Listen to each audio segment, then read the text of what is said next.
Hello, Mark. I'm Yuki. My student number is S0441042. I'm a freshman. The speech title is The Four Fish We Are Overeating and What to Eat Instead by Paul Greenberg. So, when I was a kid, this was my team. Laughter. I stuck at sports. I didn't like to play them. I didn't like to watch them. So this is what I did. I went fishing, and for all of my growing up, I fished on the shores of Connecticut. And these are the creatures that I saw on a regular basis. But after I grew up and went to college, and I came home in the early 90s, this is what I found. My team had shrunk. It was like literally having your roster devastated. And as I sort of look into that, for a very personal point of view as a fisherman, I started to kind of figure out, well, what was the rest of the world thinking about it? First place I started to look was fish markets.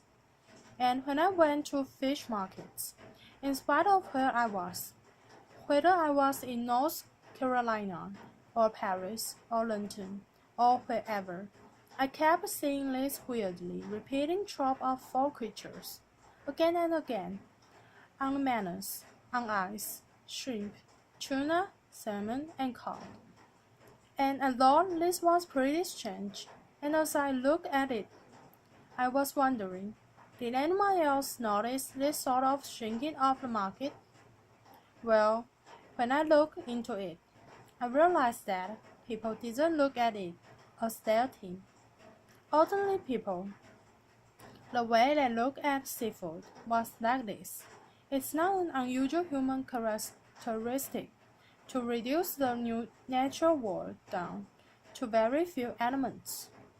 We did it before, 10,000 years ago, when we came out of our caves. If you look at fire pits from 10,000 years ago, you'll see raccoons, you'll see, wolves, you'll see all kinds of different creatures. But if you telescope to the age of, 2,000 years ago, you'll see these four mammals, pigs, cows, sheep, and goats. It's true of birds too. We look at the menus in New York City restaurants 150 years ago, 200 years ago. You'll see snipe, woodcock, grouse, dozens of ducks, dozens of geese. But telescope ahead to the age of modern animal husbandry, and you'll see 4: turkeys, ducks, chicken, and geese. So it makes sense that we've headed in this direction. But how have we headed in this direction? Well, first, it's a very, very new problem. This is the way we've been fishing the oceans over the last 50 years. World War II was a tremendous incentive to arm ourselves in a war against fish. All of the technology that we perfected during World War II, sonar, lightweight, polymers, all these things we redirected towards fish. And so you see this tremendous build up in fishing capacity. Quadrupling in the course of time, from the end of World War II, the present time. And right now, that means we are taking between 80 and 90 billion metric tons out of the sea every year. That's the equivalent of the human weight of China, taken out of the sea every year. And it's no coincidence that I use China as an example, because China is now the largest fishing nation in the world. Well, that's only half the story. The other half of the story is this incredible boom in fish farming and aquaculture, which is now, only in the last year or two, starting to exceed the amount of wild fish that we produce. So that if you add wild fish and farmed fish together, you get the equivalent of to China's created from the ocean each and every year.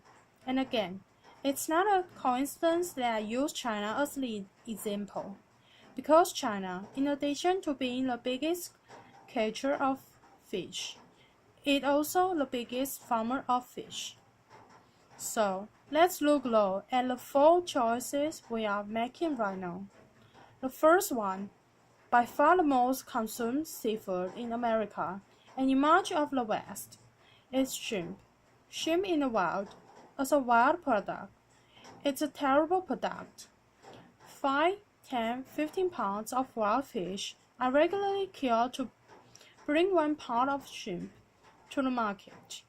They are also incredibly inefficient to bring to the market. In a recent study that was produced out of Dalhousie University, it was found that jigging for shrimp is one of the most carbon-intensive ways of fishing that you can find. So, you can farm them, and people do farm them, and they farm them a lot in this very area. Problem is, place where you farm shrimp in these wild habitats, in mangrove forests. Now look at those lovely roots coming down. Those are the things that hold soil together, protect coasts, create habitats for all sorts of young fish, young shrimp, all sorts of things that are important to this environment. Well, this is what happens to a lot of coastal mangrove forests. We've lost millions of acres of coastal mangroves over the last 30 or 40 years. The rate of destruction has slowed, but we are still in a major mangrove deficit. The other thing that's going on here is a phenomenon that the filmmaker Mark Benjamin called Grinding Nemo. This phenomena is very, very relevant to anything that you are ever seen on a tropical reef. Because what's going on right now, we have shrimp jaggers dragging for shrimp, catching a huge amount of bycatch. That bycatch in turn gets ground up and turned into shrimp food.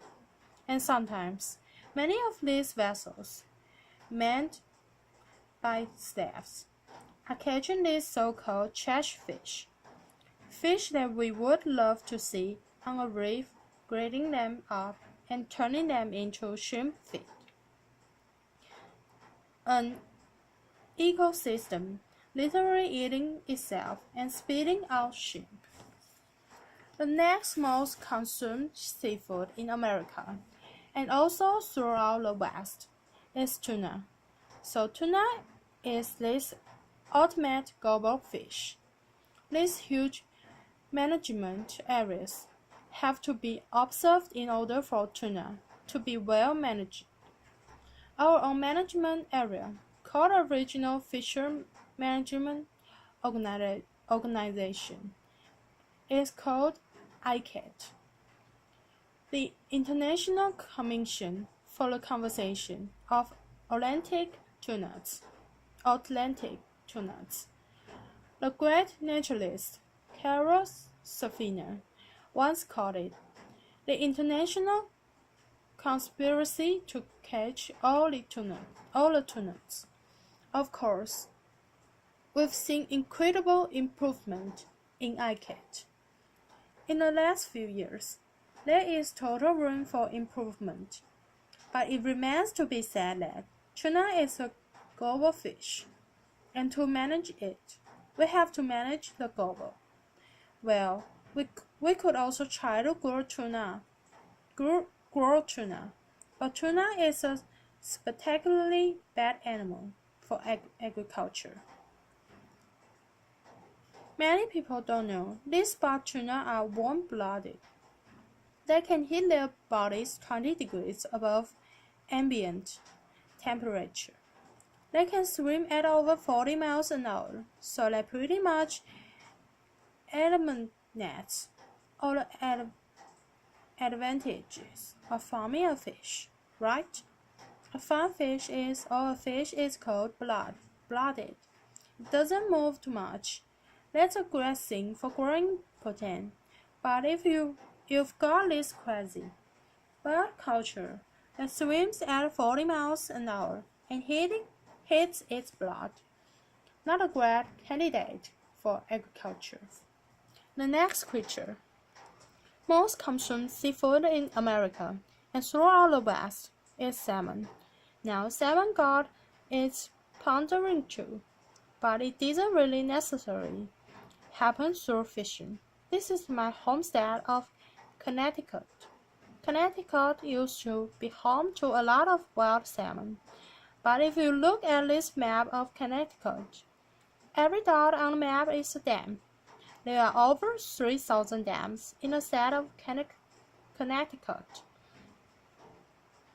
I often said this is why people in Connecticut are so uptight.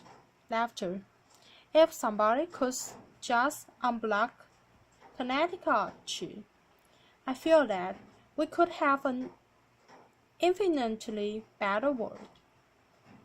But I made this particular comment at a convention once of National Parks officers, and this guy from North Carolina sidled up to me. He says, you oughtn't be so hard on your Connecticut, 'cause we here in North Carolina, we got 35,000 dams, so it's a national epidemic.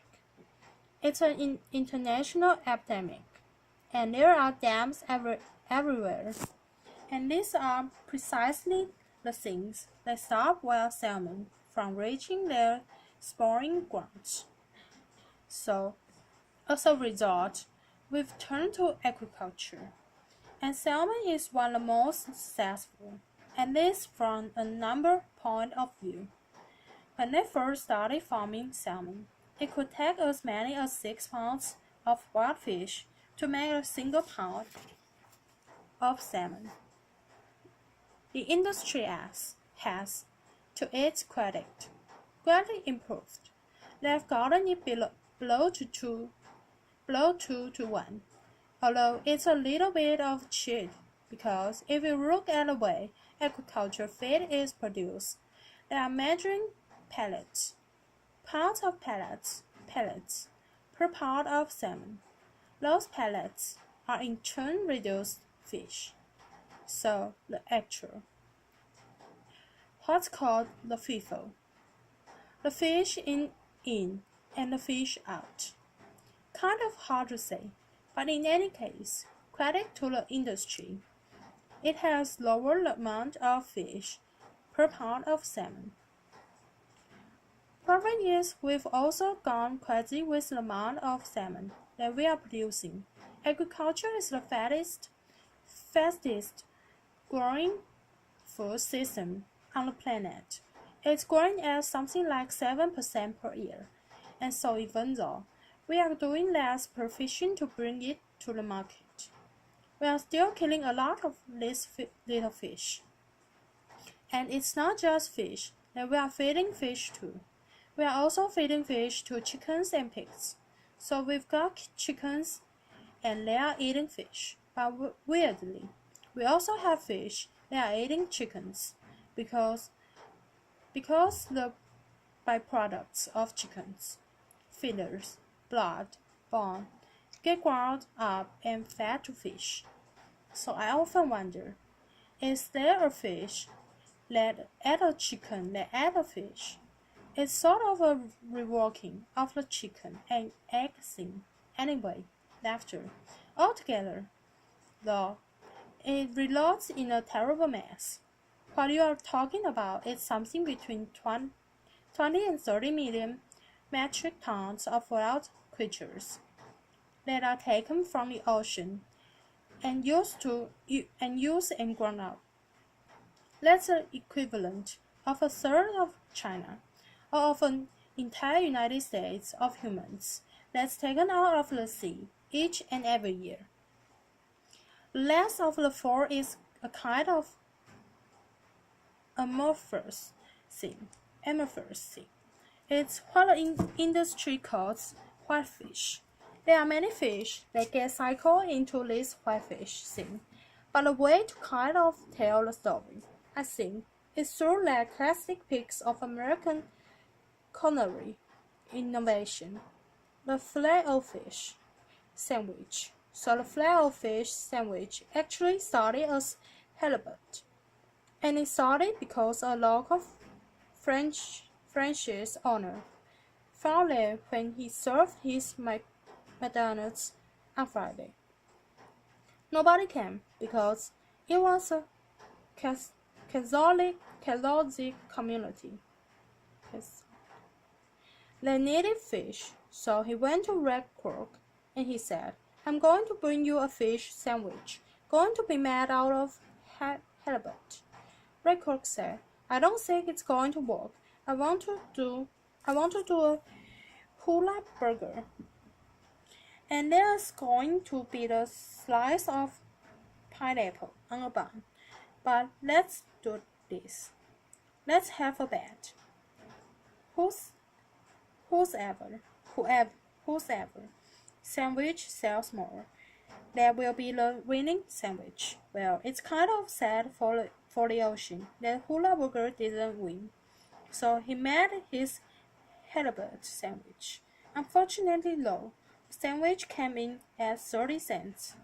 Ray wanted the sandwich to come in at 25 cents.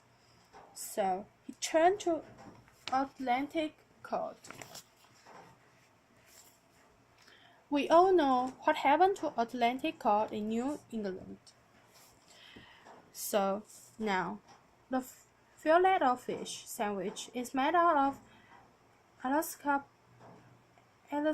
products.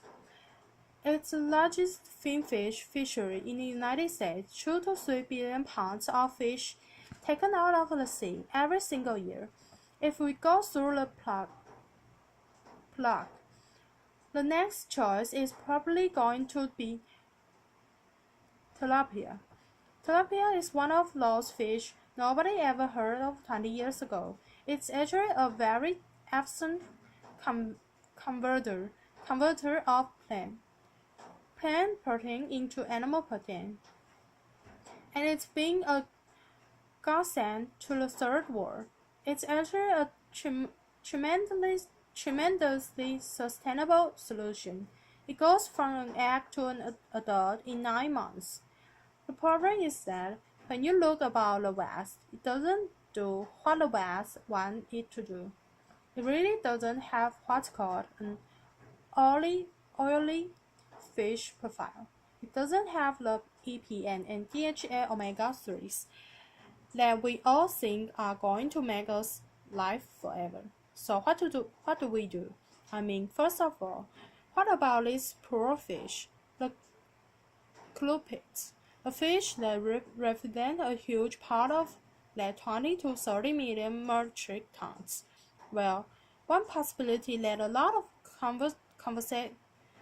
conservationists have raised is, could we eat them? Could we eat them directly instead of feeding them to salmon?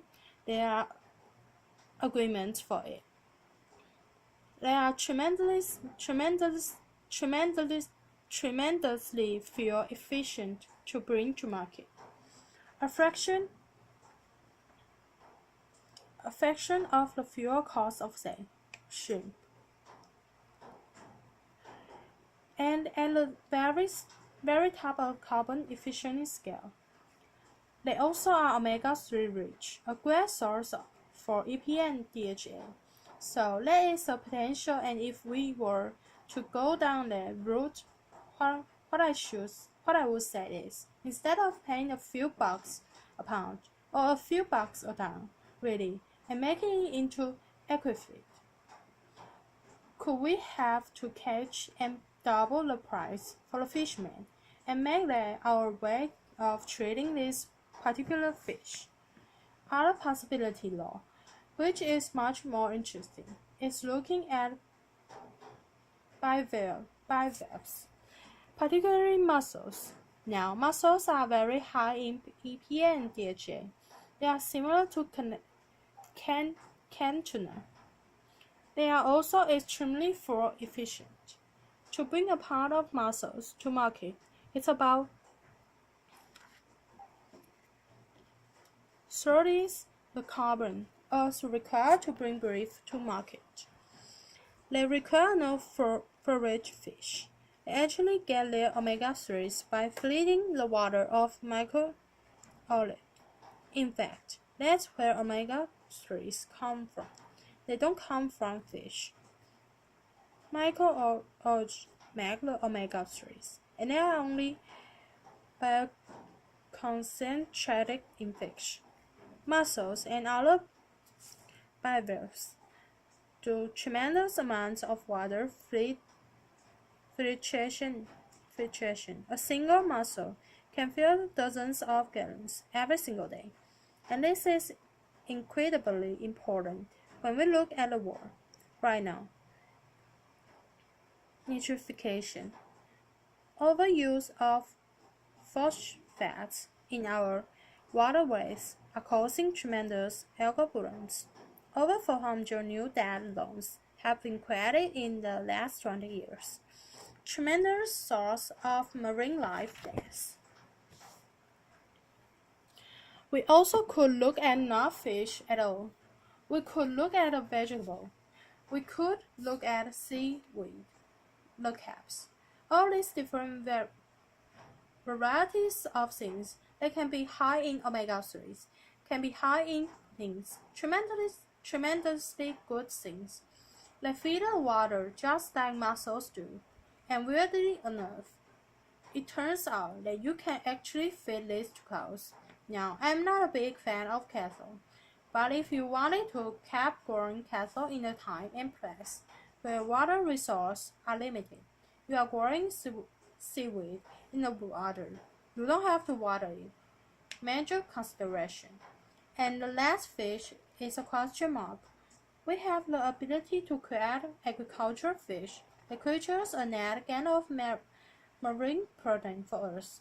This creature would have to be vegetarian. It would have to be fast-growing.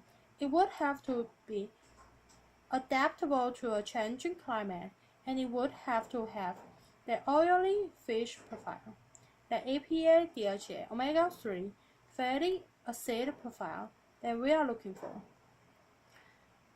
This is this kind of unpaver.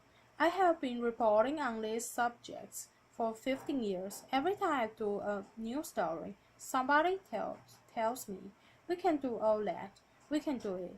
We figure it all out. We can produce a fish that's a net gain of marine protein and has omega-3s, but doesn't seem to be getting scaled up.